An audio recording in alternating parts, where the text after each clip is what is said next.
बुद्धिबळ खऱ्या अर्थानं बुद्धीचा खेळ आहे. हा खेळ भारताने जगाला दिलेली देणगी आहे. या खेळाचा मनमुराद आनंद लुटा. स्पर्धेतून भरपूर शिकायला मिळतं. स्पर्धेत सगळे जिंकू शकत नाही. हारजीत हा खेळाचा भाग आहे. पराभव म्हणजे अपयश नाही, तर त्यातून पुन्हा उभं न राहणं हे अपयश आहे, असं माजी खासदार तनपुरे यांनी म्हटलेलं आहे. राहुरी महाविद्यालयात जिल्हास्तरीय बुद्धिबळ स्पर्धेच्या उद्घाटन प्रसंगी तनपुरे बोलत होते. जिल्हा क्रीडा अधिकारी ज्ञानेश्वर खुरंगे, जिल्हा बुद्धिबळ संघटनेचे सचिव यशवंत बापट, राहुरी महाविद्यालयाचे उपप्राचार्य डॉक्टर राजेंद्र गोसावी, क्रीडा संचालक संतोष बर्डे, प्राचार्य मंजाबापू उर्रे, प्राचार्य प्रमिला मरभळ, गणेश देशमुख उपस्थित होते. तनपुरे यांनी पुढे म्हटले की बुद्धिबळाच्या खेळात शेवटच्या चालीपर्यंत विजयाची संधी असते. पराभवाने खचून न जाता कुठे चुकलो, कुठे मागे पडलो याचं आत्मचिंतन करावं.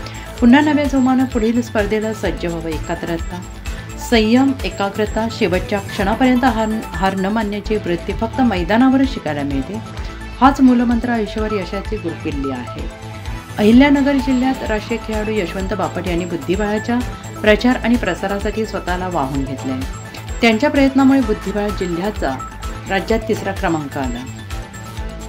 राज्यात भविष्यात नगर जिल्हा बुद्धिबळाच्या खेळात राज्यात 1ल्या क्रमांकावर राहील अशी मला खात्री आहे, असं यावेळेस ते म्हणाले. क्रीडा व युवक सेवा संचालनालयातर्फे जिल्हा क्रीडा अधिकारी आणि राहुरी महाविद्यालयातर्फे 14 ते 17 आणि 19 वर्ष वयोगटातील मुले मुलींच्या स्पर्धेचं आयोजन केलं. तालुका स्तरावर विजेत्या 3ही वयोगटातील 390 मुलामुलींनी स्पर्धेत सहभाग घेतला. प्राचार्य बबनराव खेडेकर यांनी सगळ्यांचे आभार मानले. सर्व खेळाडूंचं, त्यांचे पालक, या सर्वांचं राहुरी महाविद्यालयाच्या वतीनं मी मनपूर्वक स्वागत करतो.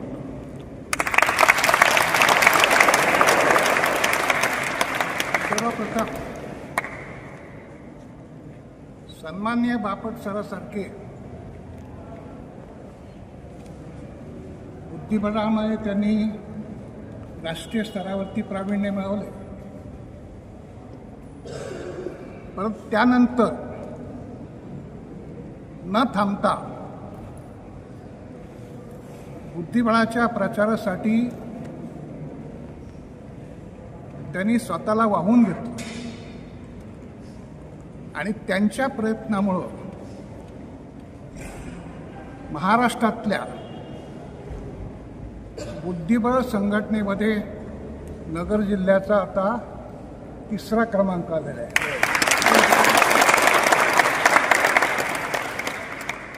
आणि मला खात्री ज्या पद्धतीनं ते निस्पृहपणे काम करतायत, पूर्ण डिव्होशन,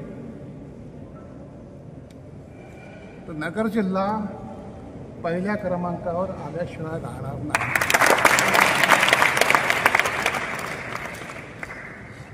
म्हणून सगळ्या विद्यार्थ्यांना मी एक विनंती करतो की बापट सर आणि त्यांचे सर्व सहकारी उभ्या राहा. सगळ्यांनी स्पर्धक, पालक बसा, जस्ट स्टँड अप. स्पर्धा केली उभ्या राहा, मुलं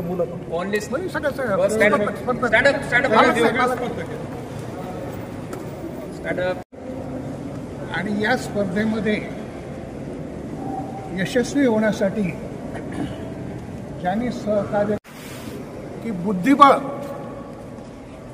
ही भारताने जगाला दिलेली देणगी आहे. बरोबर आहे ना?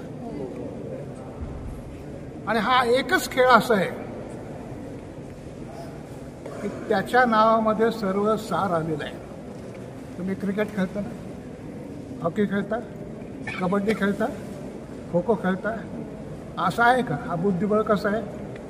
बुद्धी आणि बळ एकच खेळ असा आहे की ज्याच्या नावामध्ये त्या खेळाचं सर्व सार्थक त्या ठिकाणी आलेलं आहे. आपल्या भारतामध्ये अनेक बुद्धिबळपटू झाले की त्यांनी जगावर आपलं राज्य त्या ठिकाणी केलं. विश्वनाथ आनंद ऐकून माहीत आहे? सगळ्यात आता तुमच्या असेल की जी मुकेश वयाच्या 20 वर्षापूर्वीच तो वर्ल्ड चॅम्पियन झाला. आपल्या महाराष्ट्राची कन्या दिव्या देशमुख तुमच्यापैकीच आहे का? ती पण मला वाटतं 20 वर्षाच्या आतच आहे तिचं वय. ती पण जागतिक चॅम्पियन झाली. आपल्या महाराष्ट्रात दुसरे प्रवीण ठिपसे महाराष्ट्राचे पहिले ग्रँडमास्टर आणि भारतात तिसरे आलेले. अभिजित कुंटे महाराष्ट्राचे ते ग्रँडमास्टर. महिलामध्ये काय आपण पाठीभागं नाही. कोणे सांपिनी जग गाजवलं. आपल्या नगरचे सन्मान्य गुजराती सुयोग वाघ हे सुद्धा नगर जिल्ह्यात त्यांनी केलेले आहे. आणि आमच्या राहुरीचे शार्दूल गागरे आणि श्यामजी गागरे त्यांना असं त्या ठिकाणी हे बुद्धिबळ एक अतिशय चांगला खेळ आहे. मी सांगितलं बुद्धीचा खेळ आहे. मग तुम्ही आता या ठिकाणी स्पर्धेमध्ये भाग घेणार बरोबर. कोणी हारेल कोणी जिंकेल सगळेच काही जिंकू शकत नाही. पण हारलं तरी काही दुःख मानायचं जे कारण नाही. तुम्हाला इथं बरंच काही शिकायला मिळालं. समजा आपला पराभव झाला तर तुम्ही आत्मसंशोधन करू शकता की आपलं काय चुकलं, कुठं आपण मागं पडलो आणि त्या चुका दुरुस्त करून तुम्ही परत त्या ठिकाणी राहिलं पाहिजे. म्हणून गौतम बुद्ध म्हणतात पडण्यामध्ये अपयश नसतं. काय पडण्यामध्ये अपयश नसतं. पण पडल्यानंतर परत उभं राहण्याचा प्रयत्न न करणं हे मात्र अपयश. म्हणून इथं तुम्हाला अनेक मित्रमैत्रिणी मिळतील. चांगलं वातावरण आहे की छान दिसतं त्या ठिकाणी. तर खेळाचा मनमुराद आनंद लुटा. जया प्यायचा विचार करू नका. आपण एखादा प्रवास करू. समजा आपल्याला रायगडावर जायचं. रायगडावर जाण्याच्या तिथं जाण्याच्या आनंदापेक्षा तुम्ही जो प्रवास केला तो फार महत्त्वाचा आणि आनंददायी असतो. मग इथं तुम्हाला खूप शिकण्यासारखं. मला काही गोष्टी सांगायच्या आहेत 5 मिनिटात की बुद्धिबळामध्ये सगळ्यात 3-4 गोष्टी फार. एक म्हणजे एकाग्रता. समजलं. एकाग्रता म्हणजे तुम्ही पूर्णपणे त्या गोष्टीवर फोकस करता. त्या ठिकाणी तुमच्याकडे कॅपॅसिटी आहे परंतु मन तुम्ही एकाग्र करत नाही. उदाहरण तुम्हाला सांगतो. त्या शहरामध्ये अनेक म्युझियम्स आहेत. तर त्या म्युझियममध्ये साधारणतः 3 फूट व्यासाचा म्हणजे 1.5 फूट त्रिज्येचा बहिर्गोल कॉन्व्हेक्स लेन्स अशी खिडकीमध्ये लावलेली. साधारणपणे माझं कदाचित गणित चुकीत असेल. त्याचा जर क्षेत्रफळ काढलं तर साधारणतः 20 चौरस फूट येतं. किती? 20 चौरस फूट. आता आपण सूर्यासमोर आपल्याकडे आपलं भासतो. पण या 20 चौरस फुटामध्ये सगळे प्रकाश किरण एकत्र करून एका बिंदूमध्ये आणवायचे. तर ते आणल्यानंतर काय झालं म्हणजे तुम्हाला माहिती आहे का? 1 इंच जाडीची किती? 1 इंच जाडीची लोखंडाची प्लेट जसं आपण सुरीने लोणी कापतो ना तसं कापतो. एवढी एकाग्रता ही अत्यंत महत्त्वाची. आणि ही एकाग्रता तुम्हाला अभ्यासात सुद्धा तुम्ही बसल्यानंतर इकडं रेडिओ लागला आहे टी व्ही लागला आमचं लागलं ते न करता बरोबर तुम्ही ज्या विषयाचा अभ्यास करता त्या ठिकाणी तुम्ही जर एकाग्र केलं तर तुम्हाला लवकर त्या ठिकाणी काय. दुसरी गोष्ट संयम. घाईघाईने काही करायचं नाही. उगाच आपण पाहतो क्रिकेटमध्ये वाकडे तिकडे फटके मारले की आऊट होतात. संयम हा असतो. घाईघाईने कुठला निर्णय घ्यायचा नाही. विचारपूर्वक थोडासा वेळ लागला तरी हरकत नाही.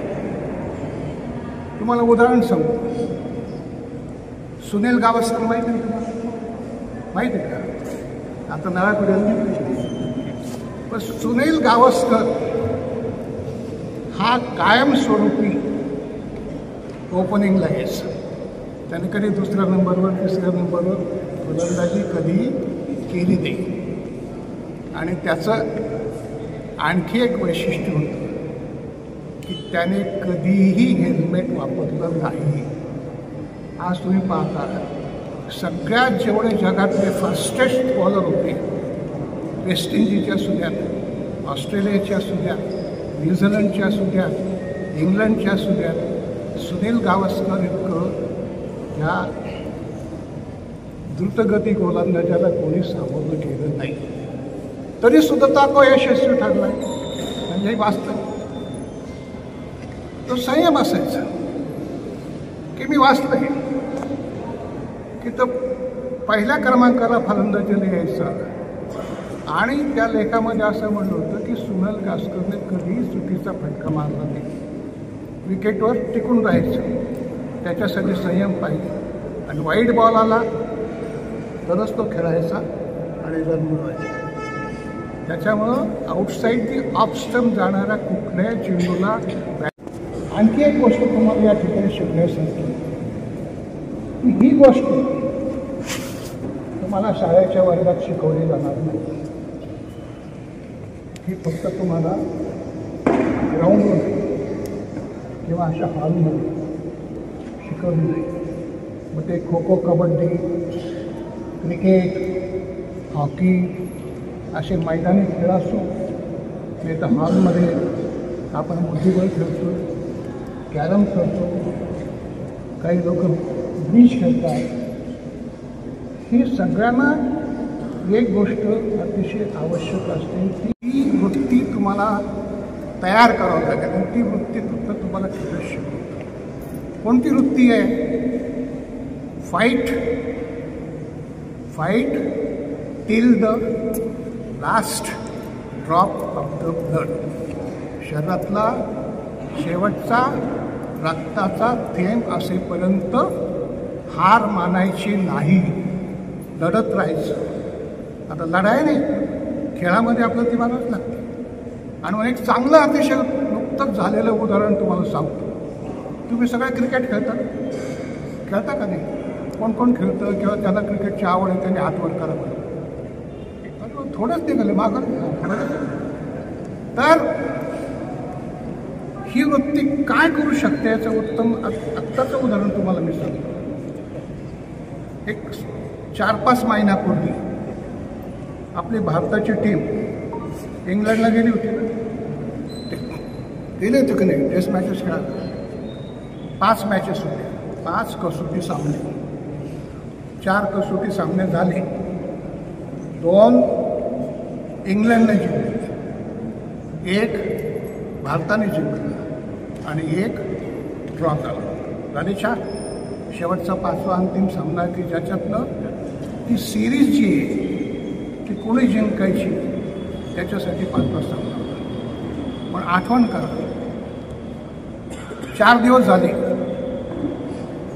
आणि 4थ्या दिवशी संध्याकाळी इंग्लंडचे खेळाडू मोठ्या खुशीत घरी गेले.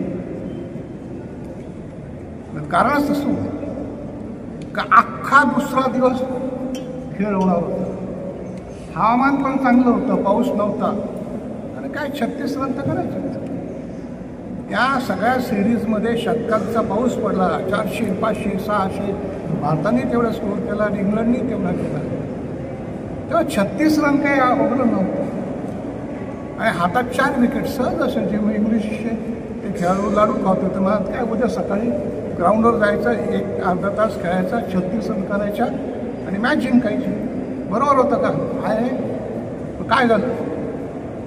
दुसऱ्या दिवशी सकाळी इंग्लंडचे बॅट्समन मैदानात आले मॅच जिंकण्याच्या दृष्टीने. पण लक्षात घ्या की आपल्या भारतीय खेळाडूंनी एक विचार केला होता, 36 रन काय अवघड नव्हते. म्हणजे सगळे म्हणत होतं की 1 लाखात फक्त एखादा दिवस हे असेल की त्याच्यात भारत जिंकू शकेल असं होतं त्या ठिकाणी.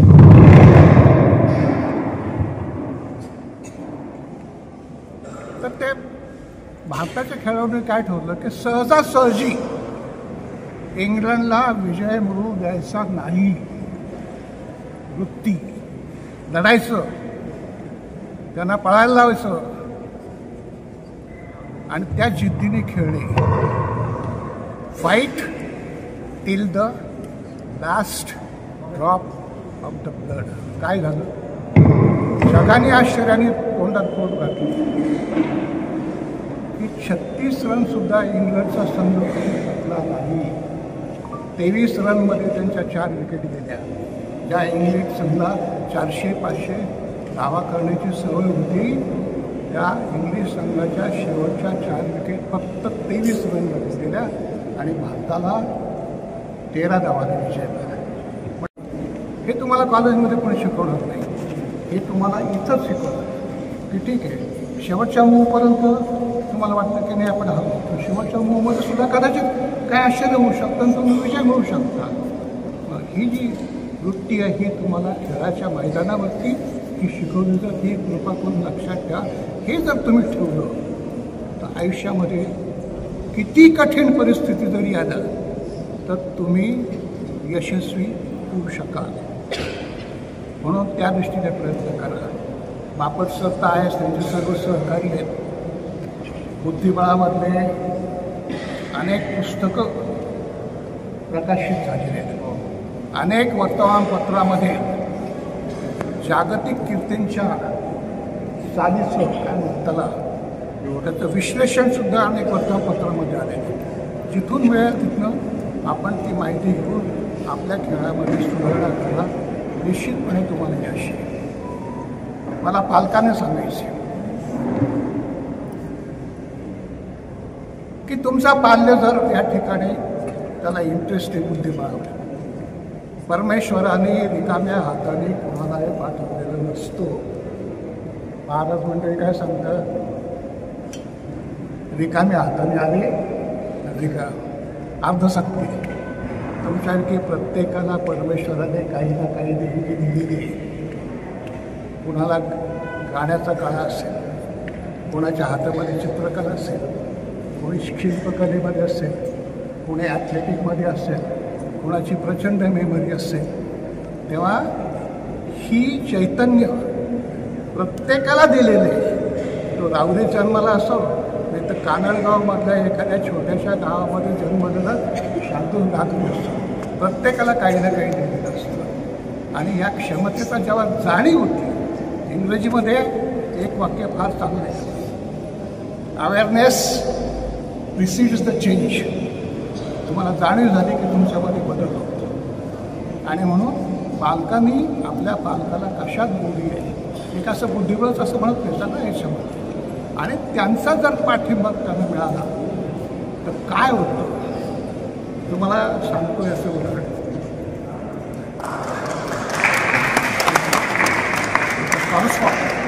रशियाचं जगज्जेता, त्याला पुढं आणण्यामध्ये कोणाचा हिस्सा होता? त्याच्या आईचा. ज्यावेळेला त्याला आईला कळलं की आपला आपण आणि फक्त मुलाच्या प्रगतीवरती लक्ष दिलं तर खातो काय, पितो काय, झोपतो काय, कसं करतो त्या ठिकाणी. आणि म्हणून कारस्पॉक होऊ शकला. आपल्याकडचंच उदाहरण सांगायचं तर सचिन तेंडुलकरसाठी त्याच्या छोट्या भावाने खूप त्याग केला. मला महाराष्ट्रात काम जितकं सचिनचं कौतुक करावं तेवढं त्याचं काही घेत नाही. मग सगळ्यांना आता सगळ्यांना सुयश चिंततो म्हणजे कोणी हरणार कोणी जिंकणार त्या ठिकाणी. पण अगदी मोकळ्या मनाने आनंद घ्या. घरी जाताना आनंदात त्या ठिकाणी जा. खेळाचा आनंद होतो त्या ठिकाणी. जय पराजय हे आहे त्याच्यातलं काही आपल्याला शिकण्यासारखं असतं. तुमच्यातनं या नगर जिल्ह्यामध्ये चांगले खेळाडू निर्माण हो अशी परमेश्वराची प्रार्थना करतो. आणि या उत्तर महाराष्ट्र न्यूज नेटवर्कसाठी अय्यूब पठाण, राहुरी तालुका प्रतिनिधी.